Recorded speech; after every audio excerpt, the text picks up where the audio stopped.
জলবায়ু পরিবর্তন, পরিবেশ দূষণ ও জীববৈচিত্র্যের সংকটের এই সময়ে প্রকৃতি রক্ষায় নিরলস কাজ করে যাচ্ছেন নোয়াখালীর সেনবাগ উপজেলার তরুণ পরিবেশ কর্মী ও বৃক্ষপ্রেমী হাবিব। দীর্ঘদিন ধরে তিনি বিভিন্ন সড়ক, মহাসড়ক ও শিক্ষা প্রতিষ্ঠানে বনজ, ফলজ এবং দেশীয় প্রজাতির গাছ রোপণ ও চারা বিতরণ করে আসছেন। এ পর্যন্ত তিনি প্রায় 10,000-এর বেশি গাছ রোপণ ও বিতরণ করেছেন। ছোটবেলা থেকেই প্রকৃতির প্রতি ভালোবাসা থেকে তার পরিবেশ রক্ষার পথ চলা শুরু। স্কুল জীবনে গ্রামের সবুজ পরিবেশ ছেড়ে শহরে পড়াশোনা করতে গিয়ে ইট পাথরের কোলাহল, নদী, খাল ও গাছপালাহীন পরিবেশ তাকে গভীরভাবে নাড়া দেয়। তখন থেকেই প্রকৃতি ও পরিবেশ সংরক্ষণের গুরুত্ব উপলব্ধি করেন তিনি। রূপায়ণ lake castle, welcome to the land of piece. সেই উপলব্ধি থেকেই স্কুল জীবনে নিজের টিফিনের টাকা বাঁচিয়ে রাস্তার পাশে ও বিভিন্ন প্রতিষ্ঠানে বৃক্ষরোপণ শুরু করেন হাবিব। পরবর্তীতে পড়াশোনা শেষে নিজ উপজেলা সেনবাগে প্রতি বর্ষা মৌসুমে প্রায় 1,000 দেশীয় প্রজাতির গাছের চারা রোপণ ও বিতরণ করে আসছেন। তিনি দেশীয় জলবায়ু সহনশীল বৃক্ষরোপণে মানুষকে উদ্বুদ্ধ করেছেন।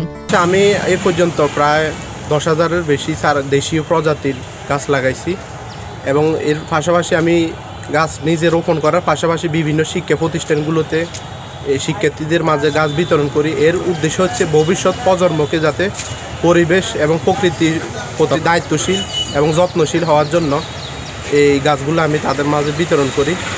আমার উদ্দেশ্য হচ্ছে আপনার আগামী প্রজন্মের জন্য একটি বাসযোগ্য সুন্দর পৃথিবী তৈরি করা।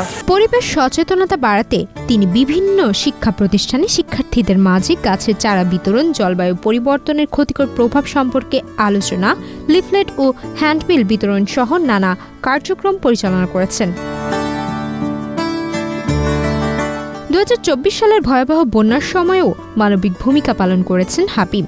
তিনি উদ্ধার কাজে অংশ নিয়ে দুর্গত মানুষকে নিরাপদ আশ্রয়কেন্দ্রে পৌঁছে দিতে কাজ করেন।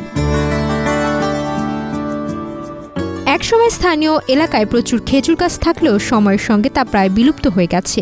সেই ঐতিহ্য ফিরিয়ে আনতে প্রতি বছর সড়কের দুই পাশে প্রায় 1,000-এর বেশি খেজুরের গাছ রোপণ কর্মসূচি বাস্তবায়ন করছেন তিনি।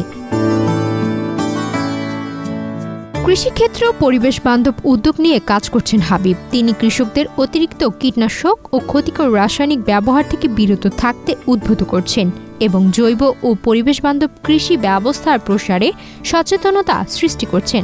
পাশাপাশি বন্যপ্রাণী শিকার ও অবৈধ বাণিজ্য প্রতিরোধে স্থানীয় বন বিভাগের সহযোগিতায় সক্রিয়ভাবে কাজ করছেন। উদ্ধার হওয়া বন্যপ্রাণী বন বিভাগের কাছে হস্তান্তর এবং স্থানীয় জনগণকে সচেতন করতেও তিনি ভূমিকা রাখছেন।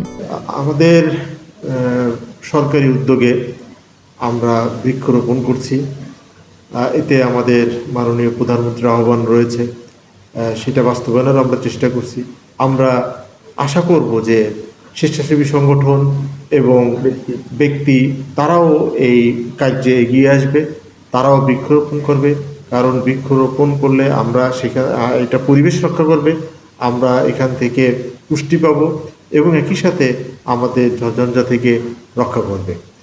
আমি আশা করি যে প্রত্যেকেই এই আমাদের মাননীয় প্রধানমন্ত্রীর আহ্বানে সাড়া দিয়ে এগিয়ে আসবেন, যাতে করে আমরা ভবিষ্যৎ বাংলাদেশটা সুন্দরভাবে গড়তে পারি। বর্তমানে তিনি একটি জলবায়ু বিষয়ক প্রতিষ্ঠানে পেশাগতভাবে কর্মরত রয়েছেন। পরিবেশ ও জীববৈচিত্র্য সংরক্ষণে তার এই কর্মযাত্রা ভবিষ্যতেও অব্যাহত রাখতে চান।